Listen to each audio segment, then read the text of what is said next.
자기 예약해. 오늘은 출애굽기 74강 두려운 하나님이란 제목으로 본문은 출애굽기 20장 18절에서 21절까지 말씀이 되겠습니다. 출애굽기 20장 18절에서 21절 같이 읽겠습니다. 뭇백성이 우레와 분개와 나팔소리와 산의 연기를 본지라 그들이 볼 때 떨며 멀리 서서 모세에게 이르되 당신이 우리에게 말씀하소서 우리가 들으리이다. 하나님이 우리에게 말씀하시지 말게 하소서 우리가 죽을까 하나이다. 모세가 백성에게 이르되 두려워하지 말라. 하나님의 말씀은 너희를 시험하고 너희를 경외하여 범죄하지 않게 하려 하심이라. 백성은 멀리 서고 모세는 하나님께 계신 흑암으로 가까이 가니라. 아멘. 자, 오늘 차 타고 올라오면서 집사님이 뭐 가을 대신방 하는 기분이다 이렇게 얘기하는데 최초로 지금 언양의 이병태 집사님 댁에 와서 성경 공부를 합니다. 말씀은 좀 짧게 하고 나중에 언양 불고기 교제는 좀 오래 하고 그렇게. 다음 주는 저희 집에 좀 가족 모임이 있어 좀 쉬고 그 다음 주는 추석이라서 쉬고 이렇게 두 주를 쉬도록 하겠습니다. 자, 말씀을 보겠습니다. 18절에 보시면 뭇백성이 우레와 번개와 나팔 소리와 산의 연기를 본지라 그들이 볼 때 떨며 멀리 서서 모세에게 이르되 당신이 우리에게 말씀하소서 우리가 들으리이다. 하나님이 우리에게 말씀하지 말게 하소서 우리가 죽을까 하나이다. 지금 여기 십계명 부분은 하나님께서 산 위에서 백성들이 다 들리도록 말씀을 하셨어요.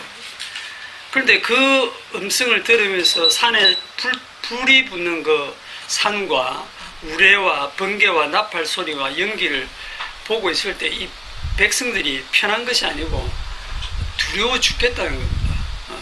말씀을 들으면서 죽을 것 같다. 이게 나중에 신명기에 가면 똑같은 말씀이 있는데 저 큰 불이 우리를 삼켜서 우리가 죽을 것 같다라는 그런 공포를 느끼고 있습니다. 그래서 하나님이 우리에게 직접 말씀하지 말게 하소서 우리가 한 번 더 들으면 우리가 죽겠습니다. 대신에 당신이 우리에게 말씀해 주소서 이렇게 얘기를 하고 있거든요.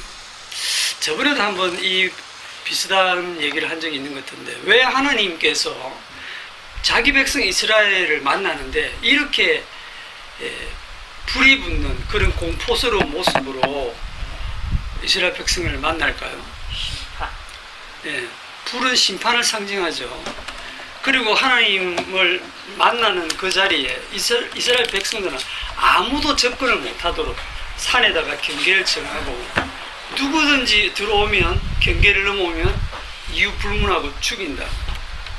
왜 그렇게 하시느냐 하면 이게 원래 하나님과 인간이 이제 헤어질 때 에덴 동산에서 뭐 헤어지고 싶어 헤어진 게 아니라 하나님이 범죄한 그 인간들을 반드시 죽으리라고 했는데 어찌 보면 육체적인 죽음을 보류하시고 에덴 동산에서 쫓아냈잖아요. 쫓아내면서 다시는 생명나무의 길로 돌아오지 못하도록 화염검으로 불칼을 들고 있는 그 천사들이 지키도록 했습니다. 그러면 그렇게 해서 이제 저주받은 땅으로 쫓겨난 이 인간들이 하나님 보고 싶다고 생명이 그립다고 이렇게 돌아오면 어떻게 되겠습니까? 불을 만나서 죽게 돼 있어요. 유불문하고. 여기서 우리는 이 장면을 보면서 뭘 알아야 되냐면 인간은 자기 주제를 파악을 해야 된다. 자기 주제 파악. 무슨 주제냐면 하나님을 만나면 소멸하는 불이신 그 하나님을 만나면 이유불문하고 불에 타 죽을 존재라는 거예요. 인간 편에서의 어떠한 조건도 소용이 없어요. 나는 평생 하나님을 믿어왔는데 사람들은 안 믿어도 저는 하나님 존재도 믿었고 세상 창조하신 것도 알고 나름대로 하나님을 이렇게 경외하면서 살아왔습니다. 그런 소리 해도 소용이 없어요. 예. 뭐 40일 금식 기도하고 몸을 정결하게 해서 가까이 와도 소용이 없고 평생 헌신 봉사하고 주를 위해 살아와도 소용이 없고 정말 순수한 마음으로 정성을 다해서 주님을 사랑하는 마음 갖고 있어도 소용없고 이거는 묻지도 따지지도 않습니다. 어디서 무엇을 하며 어떻게 살아왔는지 그 업격인지 경험인지 묻지 않습니다. 그냥 어떤 사람인지를 묻지 않고 경계만 넘어오면 무조건 불심판으로 죽어야 돼요. 그게 인간의 그 하나님 앞에서 인간의 실존이고 지금 하나님은 진노하는 하나님으로 나타나 있는 겁니다. 진노하는 하나님. 왜? 죄인에 대해서 하나님은 공의로우신 하나님이기 때문에 지금 진노하고 계신 하나님이고 그 앞에 인간은 심판받아 죽을 존재라고 하는 것을 그 자기 주제부터 우리는 파악을 해야 돼요. 이 주제 파악을 하나님께서 이방 백성들에게 시키는 게 아니고 먼저 자기 백성에게 나타나실 때 그거를 깨닫게 하시는 겁니다.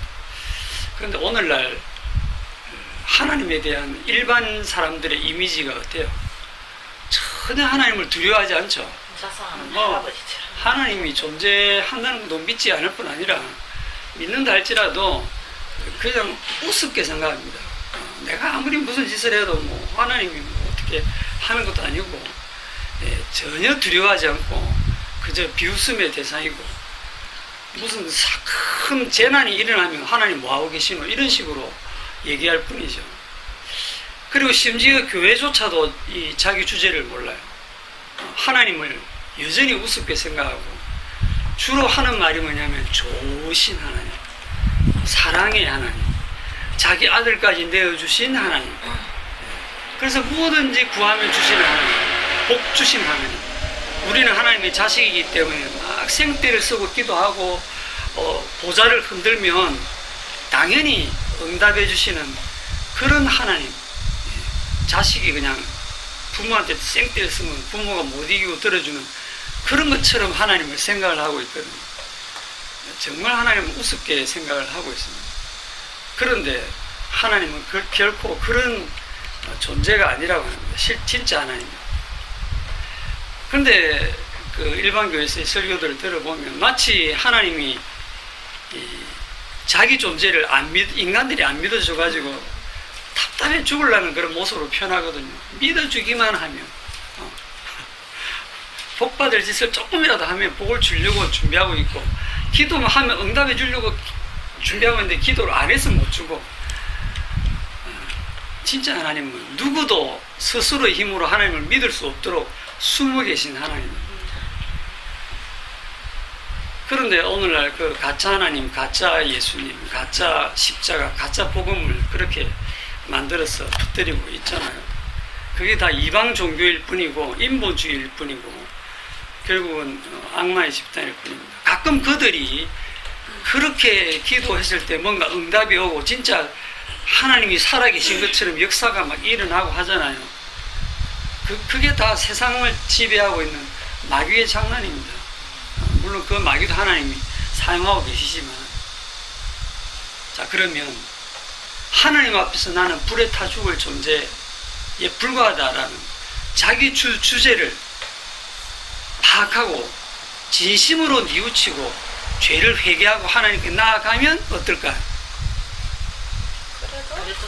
그래도 타 죽어요. 그걸 아셔야 그게 주제를 제대로 아시는 거예요. 우리 마음은 아무 소용이 없어요. 우리의 결심, 우리의 마음, 우리의 진심 하나님한테 통하지 않습니다. 그런데 유일하게 하나님께 가까이 갈 수 있는 사람이 여기 한 사람 나오죠. 21절이죠. 백성은 멀리 서 있고 모세는 하나님이 계신 흑암으로 가까이 가니라. 모세 한 사람만 하나님께 가까이 갔습니다. 도대체 모세는 뭔데? 모세는 특별한 사람이에요? 우리랑 다른 사람이에요? 그렇지 않습니다. 우리가 똑같은 성정을 가진 사람이고 우리가 똑같은 죄인에 불과해요. 그런데 왜 이 모세는 아무 일 없이 불에 타 죽지 않고 하나님께로 갈 수 있느냐 하는 거죠. 하나님이 불렀으니까. 하나님이 불렀잖아요. 모세가 간 게 아니고. 그렇죠. 요거는 하나님께서 모세를 중보자로 선택을 했어요. 네. 모세가 진짜 중보자가 될 수 있다는 게 아니라 장차 오실 진짜 중보자를 보여주기 위한 그 기능을 나타내기 위해서 그 모세를 중보자로 세우신 겁니다. 하나님과 죄인인 인간 사이에는 반드시 누가 있어야 된다? 그렇죠. 중보자가 있어야 돼요.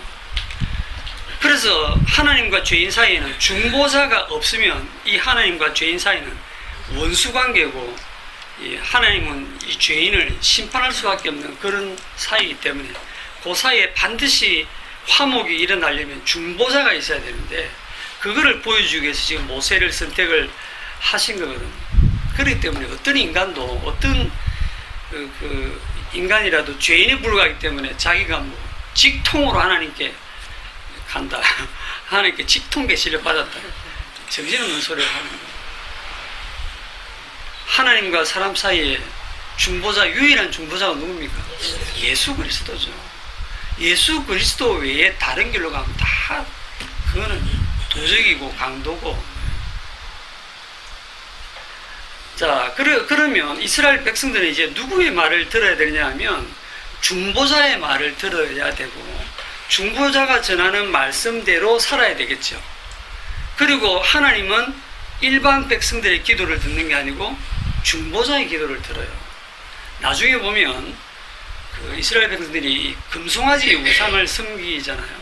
하나님이 진노해가지고 어떻게 하시냐면 엄청 진노하셔가지고 나대로 하게 두라, 내가 저놈들을 전부 다 진멸해버리고 모세너로 하여금 새로운 민족을 일으키겠다라고 했을 때 모세가 그래 하시죠. 뭐 이렇게 한 게 아니죠. 모세가 하나님 그렇게 하시면 다른 이방 민족들이 듣고 뭐라고 하겠습니까? 하나님이 능력이 없어가지고 광야로 끌어내서 자기 백성을 죽겠다 하지 않겠습니까? 하나님의 이름이 욕되지 않겠습니까?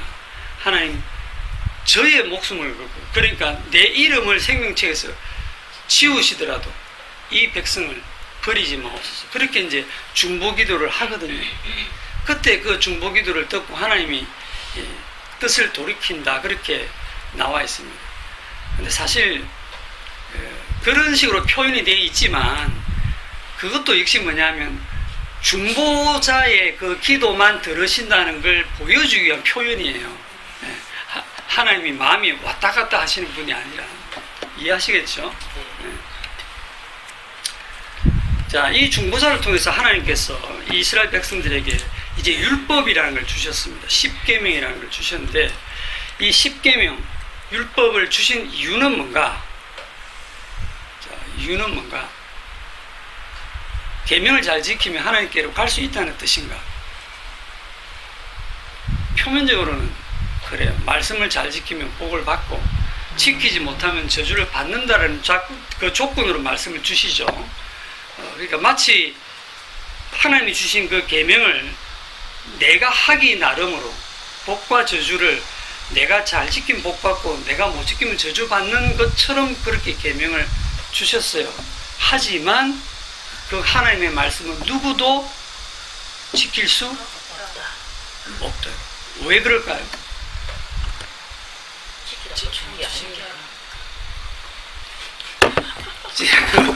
지키라고 주신 게 신의 말씀이라서. 네, 어느 것도 지킬 수가 없어요. 그런데 10계명을 대충 들어보면 이거 정도는 내가 지킬 수 있겠다라고 생각하지만, 여러분들이 10계명을 제가 지난 한 1주간 쭉 설명을 했지만 그 내용의 진위를 들어가 보면 우리가 지킬 수 있는 게 하나도 없었죠. 그러나 문자적으로 이스라엘 백성들은 지킬 수 있다라고 생각을 한 거예요. 이게 이제 신약 성경에 오면 야고보서 2장 10절에 누구든지 온 율법을 지키다가 그 하나를 범하면 모두 범한 자가 되나니. 그러니까 뭐 율법이 뭐 900 몇 개는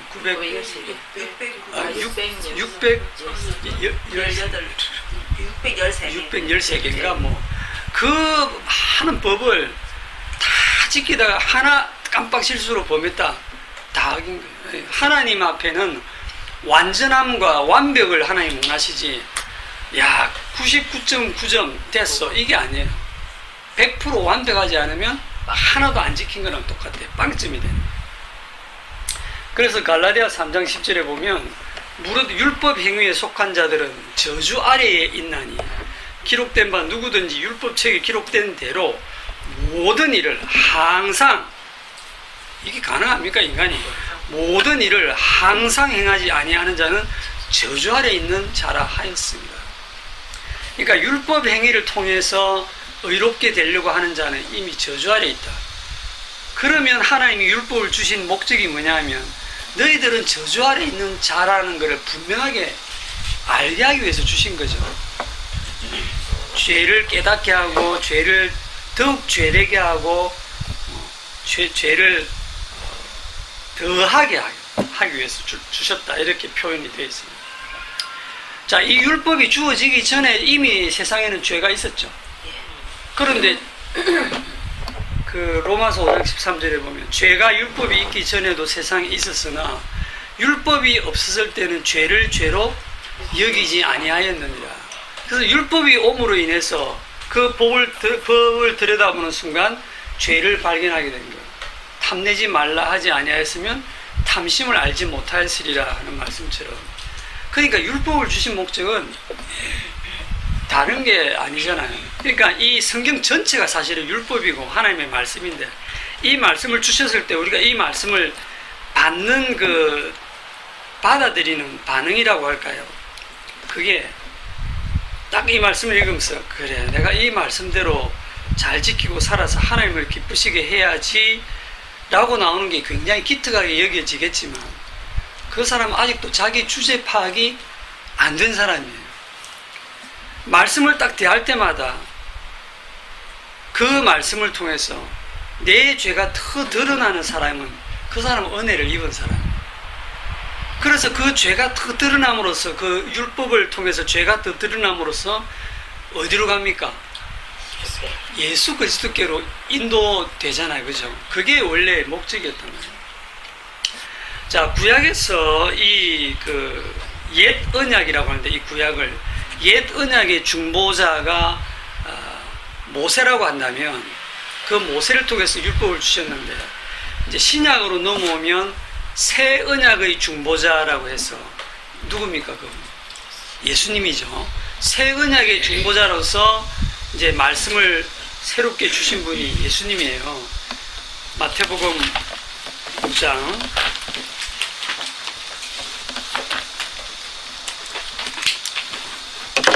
마태복음 5장에 가시면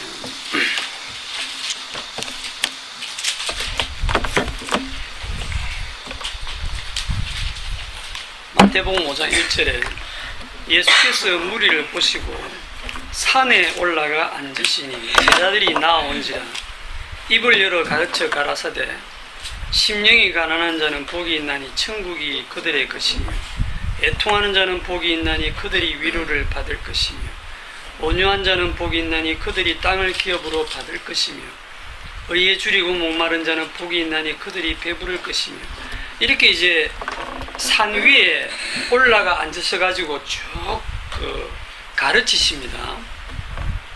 이걸 뭐라고 합니까?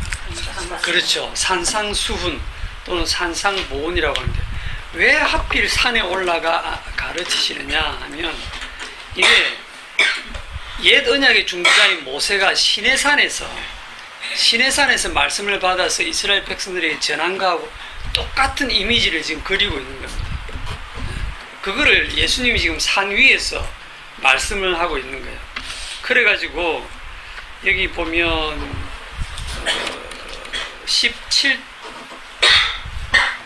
17절에 내가 율법이나 선지자를 폐하러 온 줄로 생각하지 말라. 폐하러 온 것이 아니요 완전하게 하려 함이라.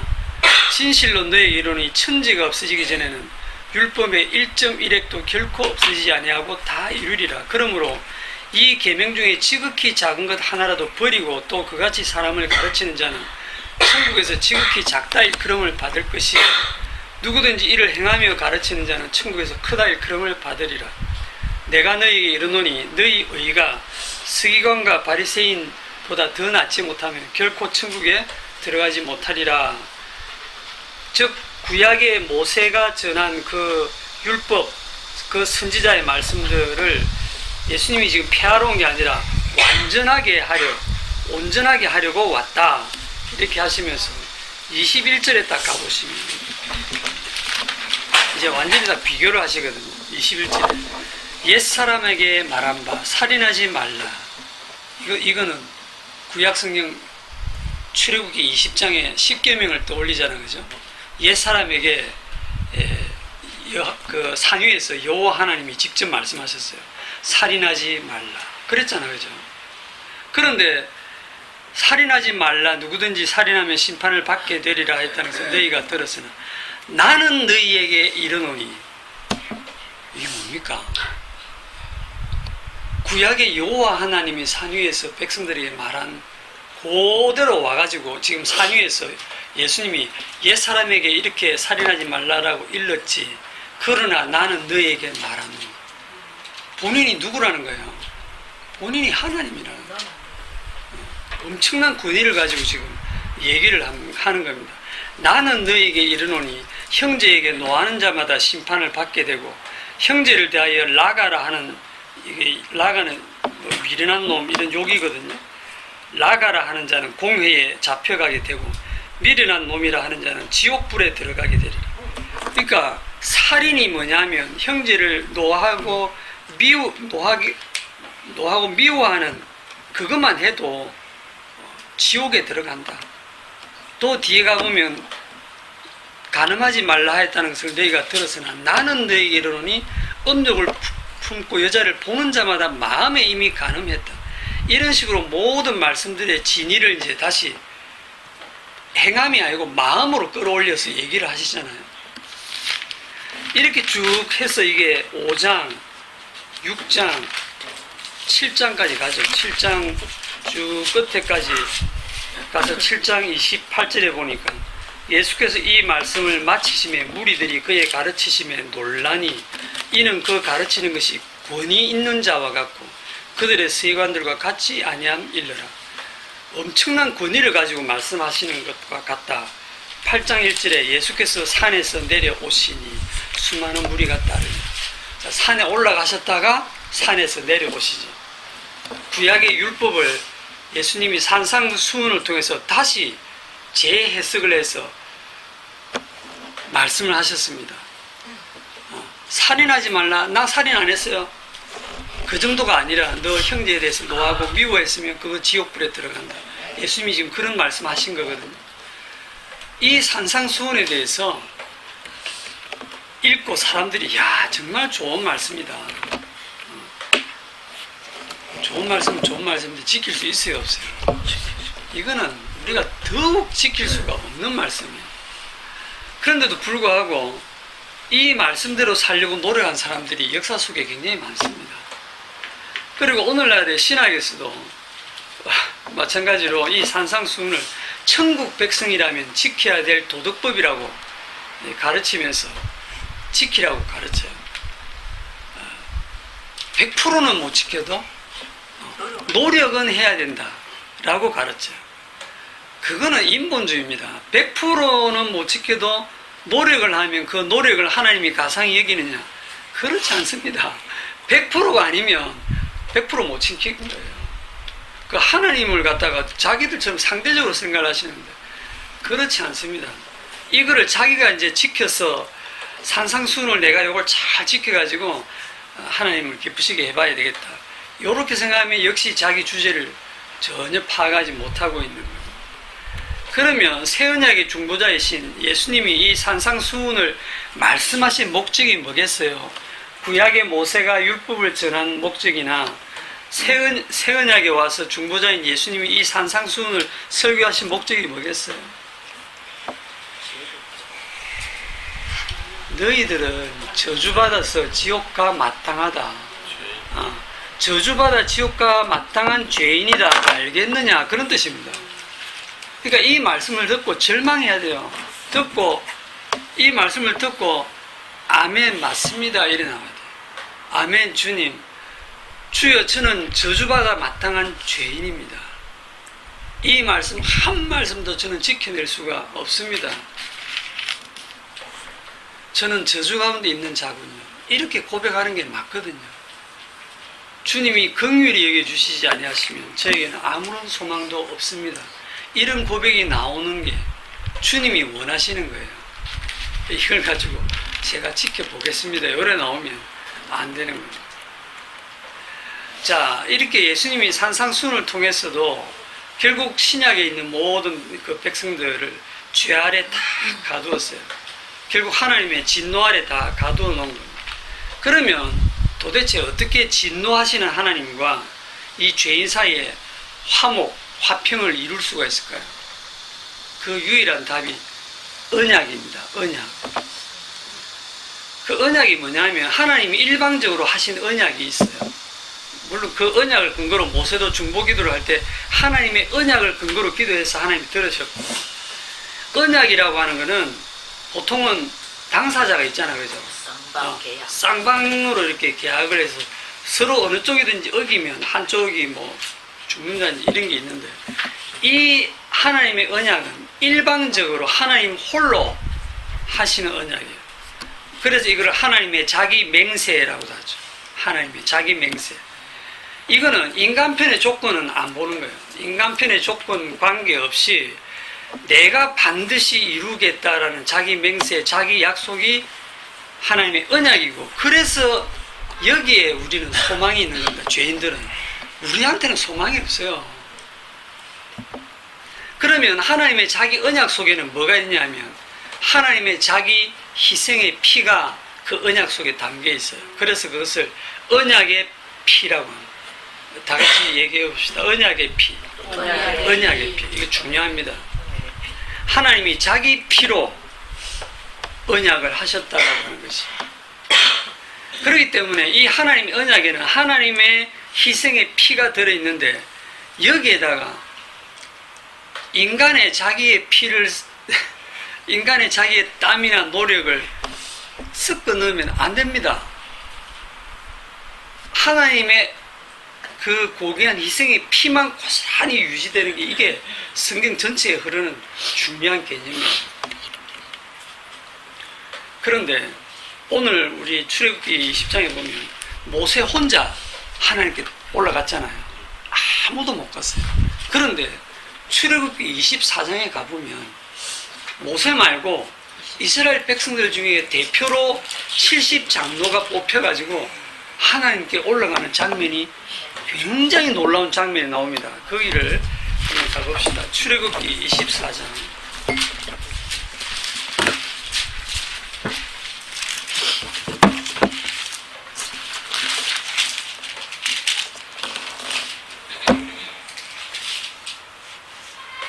(24장 1절에) 보면 또 모세에게 이르시되 너는 아론과 나답과 아비후와 이스라엘 장로 70명과 함께 여호와께로 올라와 멀리서 경배하고 너 모세만 여호와께 가까이 나오고 그들은 가까이 나오지 말며 백성은 너와 함께 올라오지 말지니라. 지금 여기까지만 해도 가까이 못 오죠. 모세가 와서 여호와의 모든 말씀과 그의 모든 윤리를 백성에게 전하며 그들이 한 소리로 응답하여 이르되 여호와께서 말씀하신 모든 것을 우리가 준행하리이다. 모세가 여호와의 모든 말씀을 기록하고 이른 아침에 일어나 산 아래에 제단을 쌓고 이스라엘 12지파의 12기둥을 세우고 이스라엘 자손의 청년들을 보내어 여호와께 소로 번제와 화목제를 드리게 하고, 모세가 피를 가지고 반은 여러 양푼에 담고 반은 제단에 뿌리고 언약서를 가져다가 백성에게 낭독하여 듣게 하니 그들이 이르되 여호와의 모든 말씀을 우리가 준행하리이다. 모세가 그 피를 가지고 백성에게 뿌리며 이르되 이는 여호와께서 이 모든 말씀에 대하여 너희와 세우신 언약의 피니라. 모세와 아론과 나답과 아비후와 이스라엘 장로 70인이 올라가서 이스라엘의 하나님을 보니 그의 발 아래에는 청옥을 편 듯하고 하늘과 같이 청명하더라. 마치 요한계시록의 어떤 분위기 같죠. 하나님이 이스라엘 자손들의 존귀한 자들에게 손을 대지 아니하셨고, 손을 대지 아니하셨던 말을 다른 번역에 보면 치시지 않았다, 죽이지 않았다 이런 뜻입니다.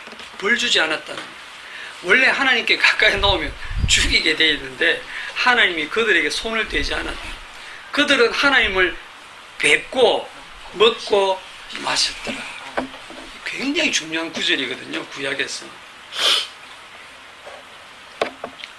그러니까 도저히 하나님을 뵐 수조차 없는 그런 존재였는데 갑자기 분위기가 바뀌어가지고 지금 하나님하고 만나서 회식하고 있는 장면입니다.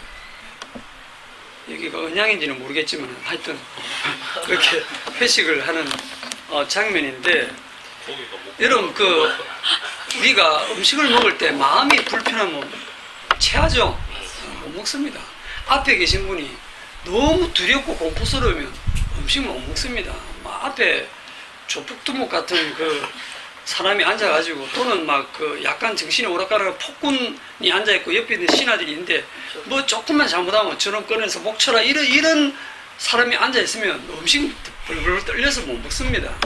그런데 그렇게 두려워하고 떨던 이 이스라엘 장로들이 지금 하나님 앞에서 편안하게 먹고 마셔요. 얼마나 하나님이 지금 그 분위기를, 그 발 아래 청옥을 편 듯하고 하늘같이 청명하더라. 분위기를 멋지게 만들고 평화롭게 만드신 거예요, 그들의 마음을. 이게 어디에 이 근거가 있느냐 하면, 그들이 대답할 때 모든 말씀을 우리가 준행하리이다, 그래서 그렇게 할까요? 그렇지 않습니다. 피입니다. 언약의 피를 뿌렸기 때문에 그 언약의 피로 하나님과 죄인 사이가 화목된 겁니다. 이거 놓치시면 안 되거든요. 네. 출애굽할 때 어린 양의 피가 깔려 있다고 했는데 그걸 지금 여기서 다시 반복하는 거예요. 어린 양의 피, 이 희생의 피 때문에 너희들이 지금 하나님과 이렇게 함께 사귐이 있고 함께 살 수 있다라는 걸 지금 보여주는 그 구절입니다. 이게 이제 신약으로 넘어오면 마태복음 26장.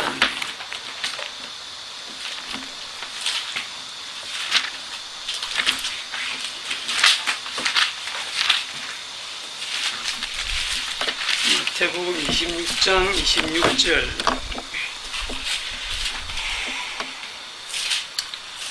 그들이 먹을 때에 예수께서 떡을 가지사 축복하시고 떼어 제자들에게 주시며 이르시되 받아서 먹으라, 이것은 내 몸이니라 하시고, 또 잔을 가지사 감사하기도 하시고 그들에게 주시며 이르시되 너희가 다 이것을 마시라, 이것은 죄 사함을 얻게 하려고 많은 사람을 위하여 흘리는 바 나의 피 곧 언약의 피니라.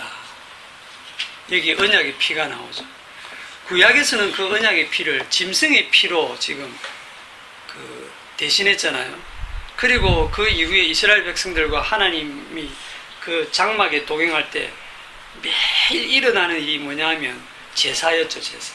제사를 지내면서 언약 짐승의 피가 계속 뿌려지면서 하나님이 그 진노가 계속 멈추었던 거예요.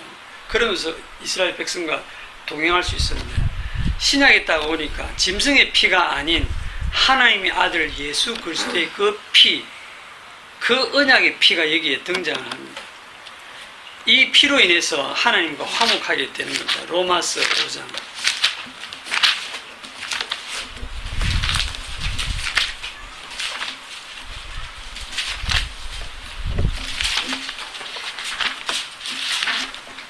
로마서 5장 8절. 우리가 아직 죄인 되었을 때에 그리스도께서 우리를 위하여 죽으심으로 하나님께서 우리에 대한 자기의 사랑을 확정하셨느니라. 그러면 이제 우리가 그의 피로 말미암아 의롭다 하심을 받았으니, 우리의 어떤 율법 행위로 의롭다함을 받는 게 아니라 그의 피로 말미암아 의롭다 하심을 받았으니 더욱 그로 말미암아 진노하심에서 구원을 받을 것이니, 곧 우리가 원수되었을 때, 하나님과 원수되었을 때 그의 아들의 죽으심으로 말미암아 하나님과 화목하게 되었은즉 화목하게 된 자로서는 더욱 그의 살아나심으로 말미암아 구원을 받을 것이니라. 그뿐 아니라 이제 우리로 화목하게 하신 우리 주 예수 그리스도로 말미암아 하나님 안에서 또한 즐거워하느니라. 하나님 안에서 즐거워하면서 마치 70인 장로가 먹고 마시고 했던 그런 분위기잖아, 그죠? 그래서 신약에 오면 이 예수 그리스도의 피로 말미암아 죄 사함을 얻고 의롭다함을 받고 구원을 받고 화목하게 되는 이 그림의 그림자가 지금 구약에 아까 그 출애굽기 24장에 있었던 것입니다. 자, 한 구절 더 봅시다. 히브리서 10장. 히브리서. 제가 좀 많이 줄였습니다. 히브리서 10장 26절.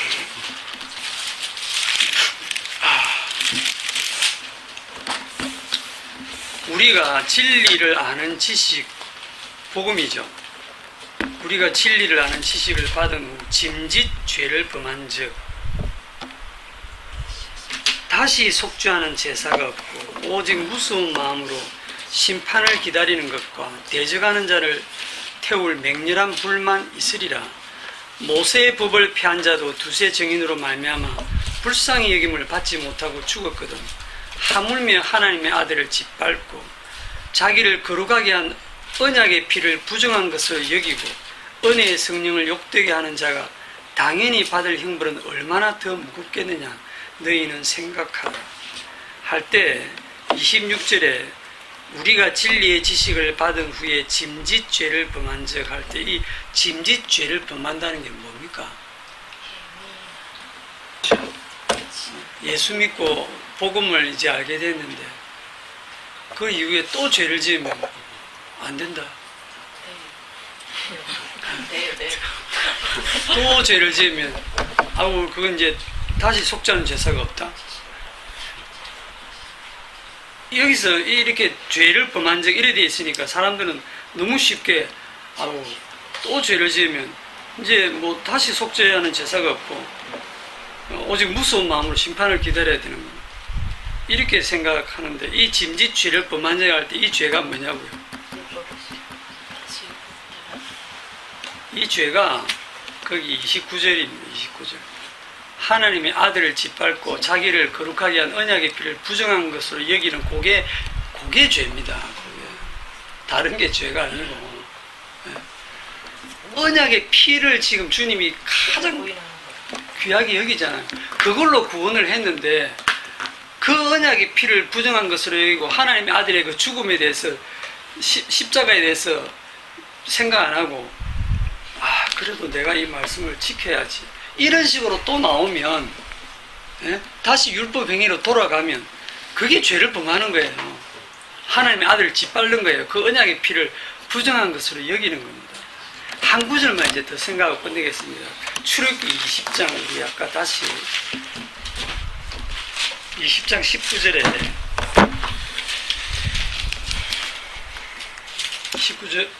20절을 한번 읽어보시죠. 모세가 백성에게 이르기를 두려워하지 말라. 하나님의 임하심은 너희를 시험하고 너희를 경영하여 범죄하지 않게 하라 하심이니라. 저는 이 구절을 읽으면서 두려워하지 말라. 하나님이 이제 이렇게 임하시는 것은 너희를 시험하고 너희로 경외하게 하여 범죄하지 않게 하려 하심이니라. 글쎄요. 하나님이 그렇게 무시무시하고 두려운 하나님으로 탁 나타나서 이 백성들이 이 하나님을 이렇게 경험을 했을 때 다시는 범죄하지 않겠습니까? 이 문제가 혼자 생각하는 문제가 하나님은 임하심을 그 십자가로 보는 건가요? 하나님의 그 살아계심을 목격을 한 거잖아요. 이스라엘 백성들이, 그죠? 하나님의 살아계심을 눈과 귀로 또 온몸으로 떨면서 체험을 하고 나면 다시는 우리는 세상에서 죄를 범하지 않게 됩니까? 아닙니다. 그때만 그럴 거예요. 그때만 좀 결심하고 며칠 가겠죠. 3일 못 갑니다. 3일은 무슨 3일입니까? 집에 와서 마누라하고 조금만 부딪히면 바로 성질 날 건데 혼자 있어는 참 혼자 있는 사람은 3일 가고 그렇죠. 배우자가 있으면 하루도 못 갈 것 같습니다. 혼자 살아야 되는 거야. 살이나 하나만 갔으면 돼. 버려야 돼. 그럴 수가, 그러니까 이 범죄하지 않게 하려 하심이라 이 말씀이 잘 이해가 안 되죠. 우리는 우리 몸 자체가 이미 죄의 몸에 갇혀 있기 때문에, 죄와 사망의 법 아래 갇혀 있기 때문에, 악마가 지배하는 세상 속에 우리가 갇혀 있기 때문에, 아무리 어느 순간 살아계신 하나님을 체험한다고 해도 그 신비한 체험 끝나면 그만이에요. 우리에게서는 죄가 또 튀어나오게 되어 있어요. 그럼 도대체 하나님이 왜 이렇게 말씀을 하셨을까? 범죄하지 않게 하려 하심이니라. 요거랑 비슷한 말씀이 신약에 있습니다. 요한복음 8장.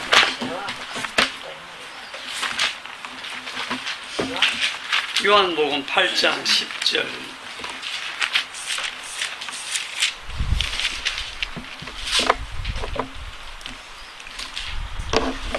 요한복음 8장 10절 11절 같이 시작. 예수께서 일어나사 여자 외에 아무도 없는 것을 보시고 이르시되 여자여 너를 구하는 그들이 어디 있느냐 너를 정죄한 자가 없느냐 대답하여 주여 없나이다. 예수께서 이르시되 나도 너를 정죄하지 아니하노니 가서 다시는 죄를 범하지 말라 하시니라.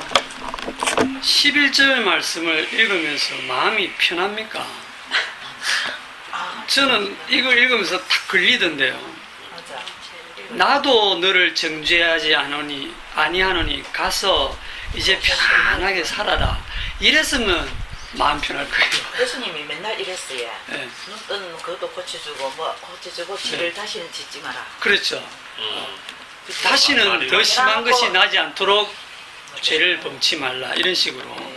그래서 가서 다시는 죄를 범하지 말라 하시니라. 그냥 가서 편안히 잘 살아라 이랬으면 좋을 건데, 그게 더 복음인데, 이 말씀 듣는 순간 엄청 부담스럽거든요. 죄안 질 자신 있었는데. 처음에는 감격 주제 파악이 안 되셨다. 아니 이제 하나님을 만난 사람은 다 죄를 안 지금은 짓나 나 이렇게 생각했지. 지금은 자신이 없는데 옛날에는 자신이 많았는데. 그렇죠. 그 옛날이 언젠지. 주제 파악이 안 되던 때. 지금 이 여자의 경우도 그 어마어마한 경험, 지금 완전 돌에 맞아 죽을 것 같은 그런 급박한 상황에서 그 위기가 지났잖아, 그죠? 그리고 이 주님 말씀을 들었을 때 내가 다시는 죄를 안 지어야지라고 결심했을 거예요. 그리고 이 말씀 들으면서 네, 아멘 하고 갔을 거예요. 살다 보니 안 됩니다. 살다 보면 그 유혹을 못 이기게 돼 있어요. 그럼 도대체 주님은 왜 이렇게 말씀을 하시느냐 이 말이죠. 가서 다시는 죄를 범하지 말라 했을 때 이 말씀은요, 주님의 의지를 나타냅니다. 이거는 여자가 하는 일이 아니고 주님이 이루어내시는 일이에요. 너로 다시는 죄를 범하지 않는 자로 만들겠다. 그 말은요, 죄를 안 짓는 자로 만든다는 뜻이 아니고, 관계없는 사람으로 만들겠다. 그렇죠. 계속 죄는 범하는데 주님의 그 피로 그 죄를 계속 주님이 씻으셔가지고 정죄하지 않는 죄 없는 자로 자꾸 만들어내신다는 겁니다. 그게 그리스도의 피의 능력입니다. 한 번 씻어주고 그 다음에는 네가 알아서 해, 이거 아닙니다. 그 다음에 네가 한 번 씻어주면 됐지, 그 다음에 네가 책임지고 그 다음에 네가 알아서 살아, 이게 아니고, 예수님의 그 십자가의 피는 단 한 번의 제사로 영원한 속죄를 이루었잖아요. 영원한 속죄를 이루었다라는 말은 우리가 영원히 그런 늘 죄 속에서 사는데 그 죄를 주님의 피로 계속 덮으신다는 거예요. 그러니까 여자가 다시는 죄를 안 지으려는 노력을 한다든지 뭐 안 지어서 하나님과 화목되는 게 아니라, 여자는 그 모양 그대로인데 그 위에 주님의 피가 딱 발려져 가지고 주님이 죄 없는 자로 보시는 거예요. 그래서 그리스도 안에서 범죄하지 않는 자라고 인정을 하십니다. 믿으십니까? 아멘. 그래서 날마다 우리의 짐을 지시는 주, 곧 구원의 하나님을 찬양하라 그 말씀이 있잖아요. 날마다 우리의 짐을 왜 지냐면 우리는 날마다 죄의 짐을 우리가 만들어내요. 죄의 짐을 만들어내면 주님이 오셔갖고 그 죄짐을 주님이 가져가시는 거예요. 그런데 어떤 양심 고운 인간들은 자기 죄짐을 자기가 계속 지고 이거 내가 어떻게 해결해야 돼? 내가 한 번 용서받았지만 두 번, 세 번 용서받았지만 계속 어떻게 용서받기는 미안해. 내가 이걸 해결해야 돼. 그렇게 하면 그게 짐짓 죄를 범하고 언약의 피를 부정한 것으로 여기는 거예요. 그 언약의 피는요, 영원한 피고 영원한 효력을 가진 피예요. 그게 복음입니다.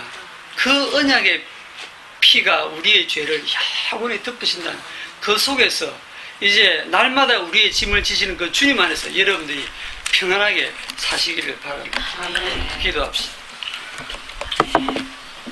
주님께서 십자가에서 흘리신 그 언약의 피가 얼마나 귀한 것인지를 그것을 증거하기 위해서 주님이 세상을 창조하시고 역사를 운행하시고 우리를 이 땅에 태어나게 하시고 또 우리의 그 파란만장한 인생을 살아오면서 많은 경험들을 하게 하시고 이제 주님의 말씀을 알아듣게 하시고 주님의 십자가의 피를 만나게 하신 것을 압니다. 주님 우리의 인생을 살아가는 중에 우리에게서 나타나는 것은 그 말씀 앞에서 늘 죄밖에 터져 나오지 않는 우리의 죄된 모습밖에 없습니다. 그런데 거기에 주님의 그 언약의 피가 덮여서 우리를 정죄하지 않으시고 주님의 그 언약으로 인해서 우리를 구원하셔서 영원한 천국으로 인도하시는 그 놀라운 복음을 이제 다시 말씀으로 들었습니다. 우리가 살아가면서 이 언약의 피를 결코 부정한 것으로 여기지 않게 하시고 날마다 주님의 피만 의지하고 증거하고 자랑하는 우리 성도들이 되게 하옵소서. 예수님의 이름으로 기도드리옵나이다. 아멘.